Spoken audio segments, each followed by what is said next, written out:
દ્વારા મકાનો ખાલી કરવાની નોટિસ આપવામાં આવતા જામનગર ન્યૂ સાધના કોલોનીના રહીશોએ મ્યુનિસિપલ કમિશનરને પાઠવ્યું આવેદનપત્ર। જામનગરના ન્યૂ સાધના કોલોનીના રહીશો પહોંચ્યા મહાનગરપાલિકા કચેરીએ। તાજેતરમાં હાઉસિંગ બોર્ડની 2 આવાસ બિલ્ડિંગનું કરવામાં આવ્યું છે ડિમોલેશન। ન્યૂ સાધના કોલોનીમાં જર્જરિત હાલતમાં છે આવાસ મકાનો। તંત્ર દ્વારા રહેવાસીઓને આવાસ ખાલી કરવા આપી છે નોટિસ। મકાનો સ્વખર્ચે સમારકામ કરવા માટે સ્થાનિકો તૈયાર છે। અમારી પાસે કોઈ આશરો નથી, રહેવા ક્યાં જવું તેવું સ્થાનિકો કહી રહ્યા છે।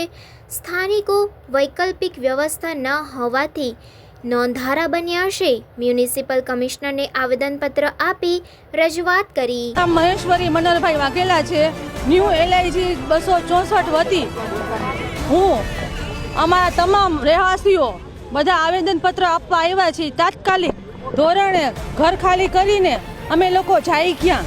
નાના નાના બાળકોવાળા છે, ગરીબ માણસો છે અને આવા તડકા ધૂમના મકાન ખાલી કરીને જાય ક્યાં? ઉપરથી ચોમાસું પણ છે તો અમે લોકો જાય ક્યાં? કોઈને આશરો પણ નથી। અને અમારી માંગણી એ છે કે અમને સામે રહેવા માટેની સુવિધા આપે, પ્લસ કાં તો પછી રિનોવેશન કરી આપે, અને એમ પણ ન કરી આપતા હોય તો અમે અમારા તરફથી સ્વખર્ચે અમે કરવા તૈયાર છીએ।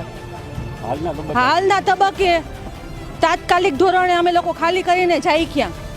એટલે તમામ ન્યૂ સાધના કોલોની વતી અમે બધા પબ્લિક સાથે આવીને આવેદનપત્ર આપવા આવ્યા છીએ તો અમને કંઈ પણ સુવિધા કરી આપે। અમારી એ જ આજ રોજ LIG 264ના તમામ ફ્લેટ ધારકો, તમામ રહેવાસીઓ વતી હું અનિલભાઈ દવે તથા ટોટલ બ્લોકના રહેવાસીઓ ફ્લેટ ધારકો કમિશનર સાહેબ શ્રીને રજૂઆત કરવા આવેલા છે કે અમને નોટિસો આપેલી છે, બ્લોક પાડવા માટેની 7 દિવસની નોટિસો આપેલી છે, જે રોકાવા માટે અમે આવેદનપત્ર આપેલું છે અને વિનંતી કરેલી છે કે ગરીબ માણસો રહે છે જેના પાસે કોઈ આશરો નથી અને જે બ્લોકમાં અમારે નુકસાની થયેલી છે તે અમે તમામ બ્લોકવાળાઓ પોતાના સ્વખર્ચે કરવા તૈયાર છીએ। તો હાલના તબક્કે અમને બેઘર ન કરવા અને ગરીબ માણસોને હેરાન ન કરવા માટે કમિશનર સાહેબને વિનંતી કરી છે કે હાલના તબક્કે માથે ચોમાસાની સિઝન આવી રહી છે તો બધાએ આ કાર્યવાહી અત્યારે અટકાવી દો અને ગરીબ માણસોને બેઘર ન કરો, નહીં તો અમારે ઝૂંપડા બાંધી અને ગમે આ અમારા કોમન પ્લોટમાં રહેવા માટે મજબૂર થવું પડશે। એટલા માટે અમે કમિશનર સાહેબને વિનંતી કરવા અને આવેદનપત્ર આપેલું છે। જય હિન્દ।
Thank you.